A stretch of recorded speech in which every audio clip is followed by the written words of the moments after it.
We provide you the platform to turn your dreams into reality. Give wings to your aspirations with KR Mangalam University. Hyderabad की सड़कों पर इन दिनों सांसद असदुद्दीन ओवैसी के poster खूब चर्चा में है। शहर के कई मेट्रो पिलरों और दीवारों पर उनके बड़े बड़े पोस्टर लगाए गए हैं। इन पोस्टरों में ओवैसी को एक देशभक्त और निडर नेता के रूप में दिखाया गया है। इन पोस्टरों के जरिए लोगों को यह संदेश दिया जा रहा है कि ओवैसी देश के दुश्मनों के खिलाफ खुलकर बोलने वाले नेता हैं। पोस्टरों पर लिखे नारों ने लोगों का खासा ध्यान खींचा है। कुछ नारों में लिखा है, आतंक के खिलाफ एक शख्स, पाकिस्तान के खिलाफ एक सच्चाई, दुश्मन का पर्दाफाश और भारत के लिए गर्व के साथ। ये नारे सीधे सीधे ओवैसी को एक मजबूत, स्पष्ट बोलने वाले और राष्ट्रभक्त नेता के रूप में पेश कर रहे हैं। इन पोस्टरों के सामने आने के बाद सोशल मीडिया पर ओवैसी की तारीफों का सिलसिला शुरू हो गया है। बहुत से लोग कह रहे हैं कि वो एक ऐसे नेता हैं जो बिना किसी डर के अपनी बात रखते हैं, चाहे वो आतंकवाद के खिलाफ हो या पड़ोसी देशों के खिलाफ। खास तौर पर युवाओं में इसे लेकर काफ़ी सकारात्मक प्रतिक्रिया देखने को मिल रही है। हालांकि अभी तक ये साफ नहीं हुआ है कि ये पोस्टर किसने लगाए हैं।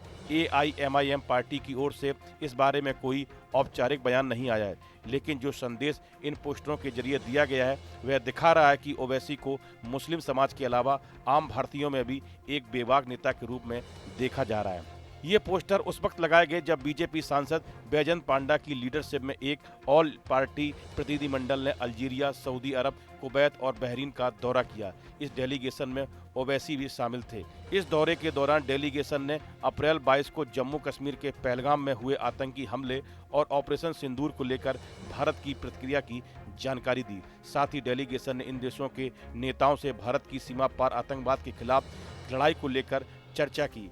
अल्जीरिया में भारतीय प्रवासी मीडिया और थिंक टैंक के लोगों को खिताब करते हुए ओवैसी ने पाकिस्तान को तकफीरी सोच का सेंटर बताया। उन्होंने कहा कि पाकिस्तान के आतंकी संगठनों और दाइश और अल कायदा की सोच में कोई फर्क नहीं है।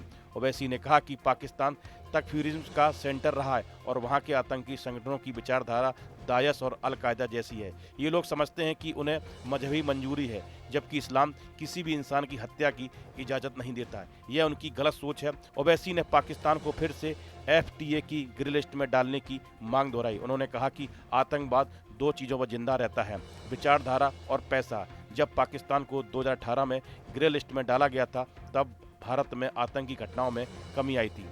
इस तरह असदुद्दीन ओवैसी, जो अक्सर अपनी राजनीति को लेकर विवादों में रहते हैं, इस बार उनके पोस्टरों की वजह से देशभक्ति और आतंक के खिलाफ खड़े होने की छवि में दिखाई दे रहे हैं। हैदराबाद के लोग इन नारों और तस्वीरों को देखकर चर्चा में जुटे हैं और ये साफ है कि ओवैसी को लेकर नजरिया धीरे धीरे बदल रहा है। इस वीडियो में फिलहाल इतना ही। आप बने रहिए न्यूज नेशन के डिजिटल प्लेटफॉर्म के साथ। जहां भक्ति है हर शब्द में, कथाओं में छुपे हैं दिव्य रहस्य और ज्योतिष देता है जीवन को दिशा। धर्म से जुड़ी हर बातों को जानने के लिए हमारे चैनल स्तुति को सब्सक्राइब करें।